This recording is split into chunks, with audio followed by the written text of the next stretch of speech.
अभी हाल ही में आप लोगों ने देखा होगा कि NITI Aayog national institution for transforming India ने वर्ष 2023-24 के लिए अपना नवीनतम सतत विकास लक्ष्य भारत सूचकांक जारी किया है। इंडिया इंडेक्स जारी किया है, जो भारत के राज्यों और केंद्र शासित प्रदेशों में सतत विकास में महत्वपूर्ण प्रगति को दर्शाता है। और इस तरह का कोई इंडेक्स जारी होता है ना, तो उसके बारे में एक सामान्य जानकारी आप लोग जरूर रखा करिएगा। और नीति आयोग योजना आयोग को प्रतिस्थापित करके 2015 में आया था, ये भी आप लोग याद रखिएगा। तो आज की इस क्लास में हम लोग एसडीजी इंडिया इंडेक्स क्या है इस पर बात कर लेंगे, एक सामान्य जानकारी देख लेंगे।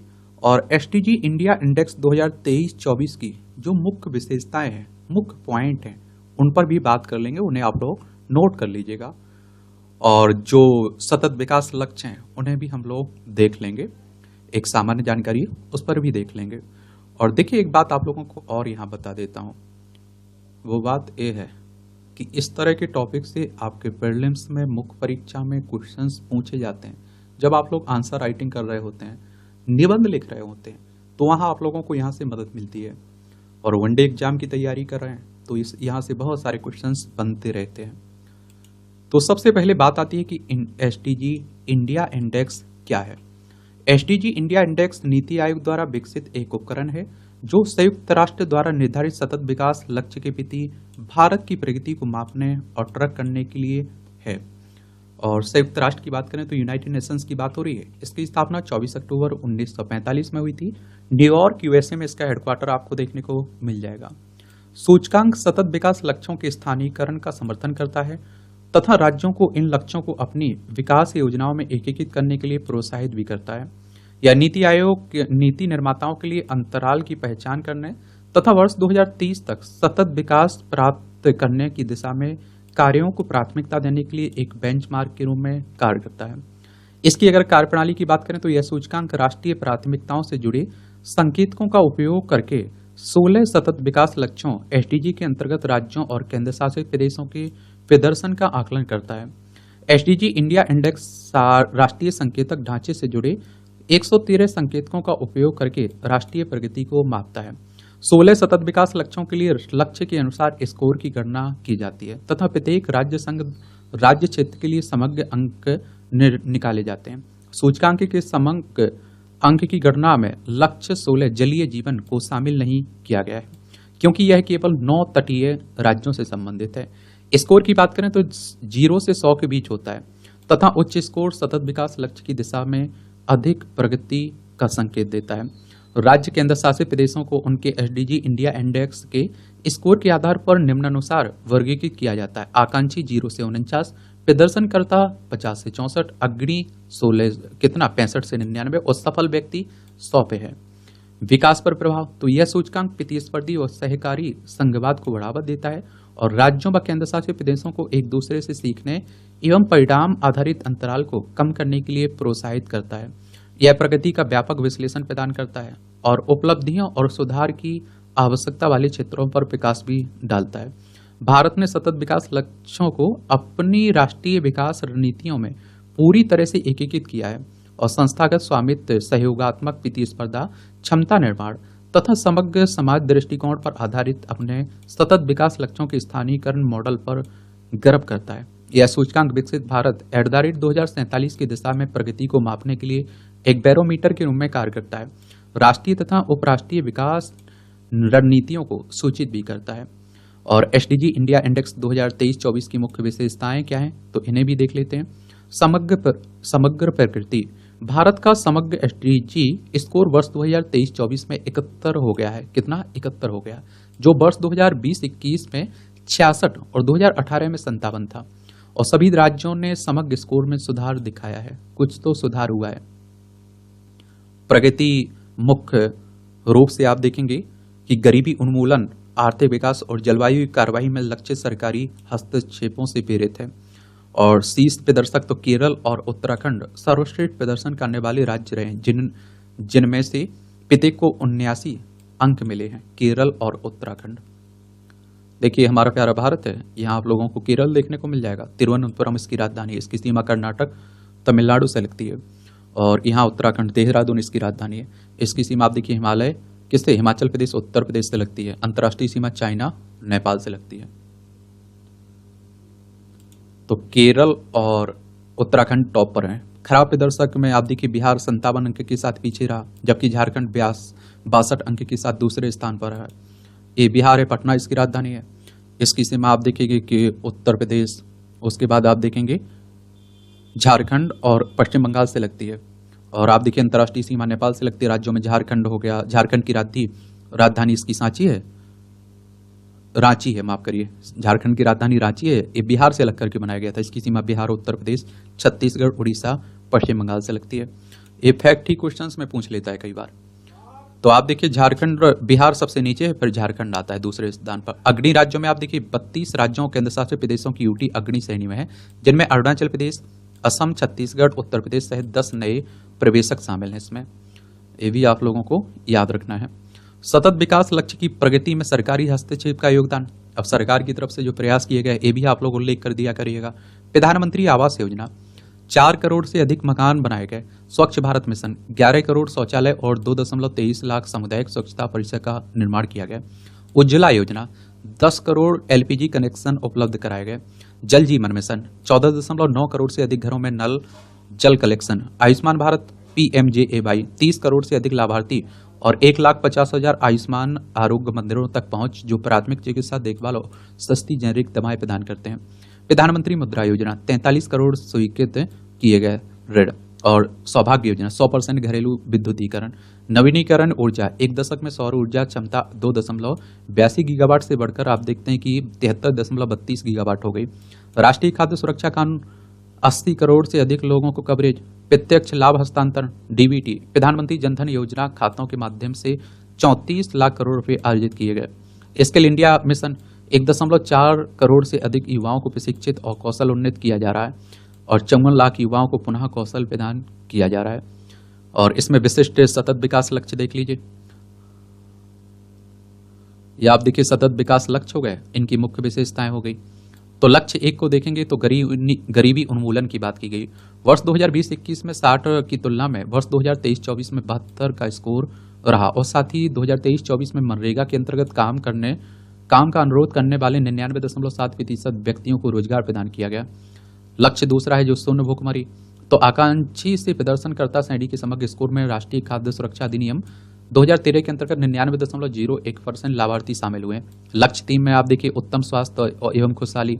तो वर्ष 2018 समग्र स्कोर में 52 से बढ़कर 2023-24 में 77 हो गया है। 9 से 11 महीने की उम्र में 93.23% बच्चों को पूर्ण टीकाकरण किया गया और साथ ही प्रति आप देखिए 1 लाख जीवित जन्मों पर मातृ मृत्यु दर 97 है। लक्ष्य 4 में आप देखिए गुणवत्तापूर्ण शिक्षा। तो प्रारंभिक शिक्षा के लिए समायोजित शुद्ध नामांकन दर वर्ष 2021-22 के 96.5% से आप देखिए है और 88.65% स्कूलों में विद्युत एवं पेयजल दोनों की सुविधा उपलब्ध है। उच्च शिक्षा, तो 18 से आप देखिए 23 वर्ष में महिलाओं तथा पुरुषों के बीच 100% समानता। लक्ष्य 5 में आप देखिए लैंगिक समानता। तो वर्ष 2018 समग्र स्कोर में 36 से बढ़कर 2023-24 में आप देखिए 49 हो गया। जन्म के समय लिंगानुपात प्रति 1000 पुरुषों में आप देखिए 929 महिलाएं हैं। लक्ष्य 6 में आप देखिए स्वच्छ जल एवं स्वच्छता। तो वर्ष 2018 में स्कोर 63 से बढ़कर वर्ष 2023-24 में 89 तक उल्लेखनीय सुधार हुआ। 99.29% ग्रामीण परिवारों ने पेयजल के अपने स्रोत में सुधार किया है। 94.7% स्कूलों में लड़कियों के लिए शौचालय है। लक्ष्य 7 में आप देखिए वहनीय एवं स्वच्छ ऊर्जा।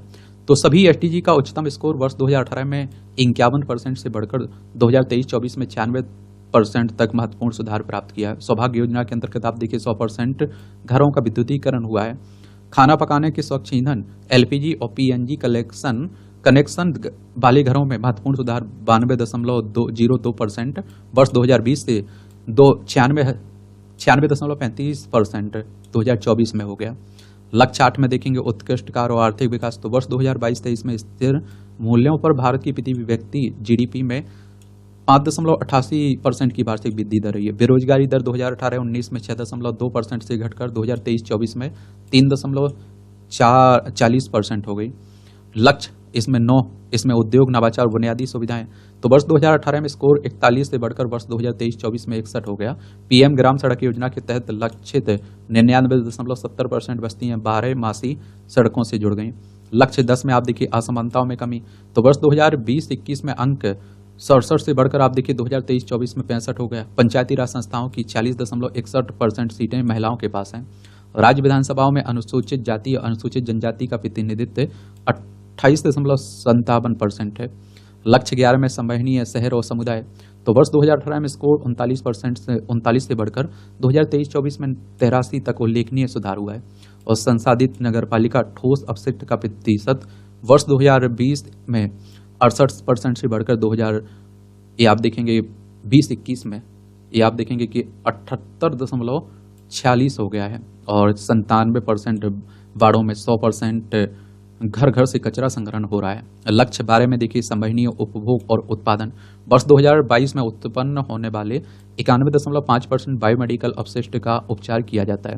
2022-23 में आप देखिए 54.99% खतरनाक अपशिष्ट का पुनर्चक्रण उपयोग किया गया। लक्ष्य 13 में देखें जलवायु परिवर्तन। तो एसडीजी इंडिया इंडेक्स 4 2023-24 में वर्ष 2022 का 20-21 के 54% परफॉर्मेंस श्रेणी से 67 फ्रंट रनर श्रेणी तक सुधार हुआ है।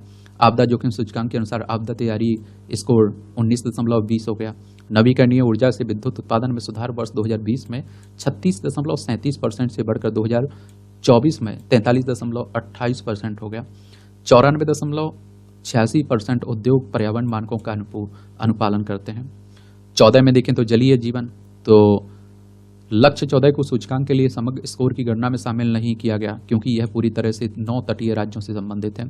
लक्ष्य 15 में आप देखिए भूमि पर जीवन, थलीय जीवन। 2020-21 में स्कोर 66 से बढ़कर 2023-24 में 75 हो गया। भौगोलिक क्षेत्र का लगभग 25% भाग वनों वृक्षों से आच्छादित है। लक्ष्य 16 में शांति, न्याय और सशक्त संस्थाएं। तो मार्च 2024 तक 95.5% जनसंख्या आधार कवरेज के अंतर्गत है। एनसीआरबी 2022 के अनुसार आईपीसी अपराधों की आरोप पत्र दर 71.3% हो गया है। लक्ष्यों का अवलोकन।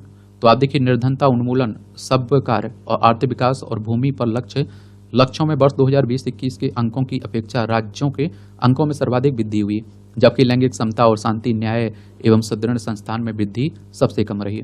असमानताओं में कमी। तो एकमात्र लक्ष्य था जिसका स्कोर वर्ष 2020-21 के 67 से कम होकर वर्ष 2023-24 में 65 हो गया है। इसका स्कोर कम होना धन के वितरण को दर्शाता है और सुझाव देता है कि भारत के कई क्षेत्रों, विशेषकर सामाजिक आर्थिक परिप्रेक्ष्य के निम्न स्तर पर रोजगारों के अवसरों के संबंध में असमानता का स्तर बहुत अधिक है। और असमानताओं को कम करने के लक्ष्य में कार्यबल भागीदारी में लैंगिक असमानता को संबोधित करना भी शामिल है। और लैंगिक समानता का स्कोर अन्य सभी लक्ष्यों के स्कोर से सबसे कम रहा और जिसमें विगत वर्ष की तुलना में अभूत कम वृद्धि हुई है। जन्म के समय लिंगानुपात, भूमि और संपत्ति के स्वामित्व वाले महिलाओं, रोजगार तथा श्रम बल भागीदारी दर जैसे प्रमुख ध्यान देने योग्य क्षेत्र हैं। विशेषकर आप देखिए उन राज्यों में जहां जन्म के समय लिंगानुपात 900 से कम है। और गुणवत्तापूर्ण शिक्षा। तो लक्ष्य का स्कोर 4 अंक की वृद्धि के साथ 61 हो गया है, जो इस तथ्य पर प्रकाश डालता है कि कुछ राज्य, विशेषकर मध्य भारत में वर्तमान में भी चुनौतियों का सामना करते हैं। भारत में मुख्य मुद्दा शिक्षा तक पहुंच नहीं अपितु शिक्षा की गुणवत्ता है, जो रोजगार के अवसरों को प्रभावित करती है। शिक्षा तो मिल रही है, लेकिन आप देखते हैं कि जो गुणवत्तापूर्ण शिक्षा होती है उसका अभाव देखने को मिल रहा है। ये भी याद रखिएगा। और देखिए जो आपके 17 एसडीजी इंडेक्स है ना, इन्हें जरूर याद रखा करिएगा। प्रीलिम्स में इनसे क्वेश्चंस पूछा जाता है और मुख्य परीक्षा में आंसर राइटिंग करेंगे, निबंध लिखेंगे, तब भी इनका उपयोग कर पाएंगे वहाँ। 1 पर आप देखिए शून्य गरीबी, 2 शून्य भूखमरी, 3 उत्तम स्वास्थ्य और खुशहाली, 4 गुणवत्तापूर्ण शिक्षा, 5 लैंगिक समानता, 6 स्वच्छ जल और स्वच्छता, 7 सस्ती और प्रदूषण मुक्त ऊर्जा की बात हो रही है, 8 उत्कृष्ट कार्य और आर्थिक वृद्धि, 9 उद्योग, नवाचार और बुनियादी सुविधाएं, 10 असमानताओं में कमी, 11 संवहनीय शहर और समुदाय, 12 संवहनीय उपभोग और उत्पादन, 13 जलवायु कार्रवाई, 14 जलीय जीवों की सुरक्षा, 15 थलीय जीवों की सुरक्षा और 16 शांति, न्याय और सशक्त संस्थाएं, 17 लक्ष्य हेतु भागीदारी। क्या है? लक्ष्य हेतु भागीदारी। अब नीति आयोग के बारे में भी जान लीजिए जब बात हो ही रही तो। ये आप देखिए, भारत में वर्ष 2015 में नीति आयोग ने योजना आयोग का स्थान लिया था, और जिसमें अर्धरोध दृष्टिकोण, बॉटम अप दृष्टिकोण के साथ सहकारी संघवाद पर जोर दिया। नीति आयोग में अध्यक्ष के रूप में प्रधानमंत्री, शासी परिषद में सभी राज्यों के मुख्यमंत्री और केंद्र शासित प्रदेशों के उपराज्यपाल तथा प्रधानमंत्री द्वारा नामित विशेष आमंत्रित सदस्यों के रूप में विशेषज्ञ शामिल होते हैं। मुख्य कार्यकारी अधिकारी को प्रधानमंत्री द्वारा एक विशिष्ट अवधि के लिए नियुक्त किया जाता है, जो भारत सरकार के सचिव पद पर होता है। राज्यों की विविध शक्तियों और सुविधाओं को ध्यान में रखते हुए नीति आयोग भारत में आर्थिक नियोजन हेतु अधिक लचीले दृष्टिकोण की आवश्यकता पर जोर देता है।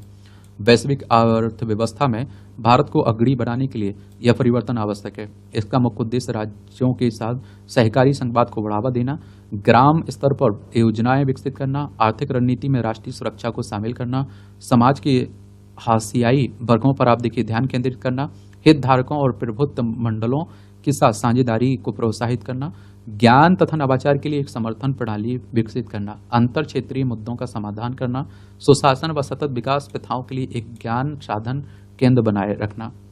और इसमें आप देखिए प्रमुख पहल तो एसडीजी, इंडिया इंडेक्स, संयुक्त जल प्रबंधन सूचकांक, अटल नवाचार मिशन, आकांक्षी जिला कार्यक्रम, स्वास्थ्य सूचकांक, भारत नवाचार सूचकांक, सुशासन सूचकांक, ये सब जानकारी रखा करिएगा, क्वेश्चंस पूछे जाते हैं। चलिए, अब मेरे लिए कोई सवाल हो, सुझाव हो तो जरूर बताया करिएगा। मेरी तरफ से शुभकामनाएं, ईमानदारी से मेहनत करिए आप लोग, ठीक है। धन्यवाद।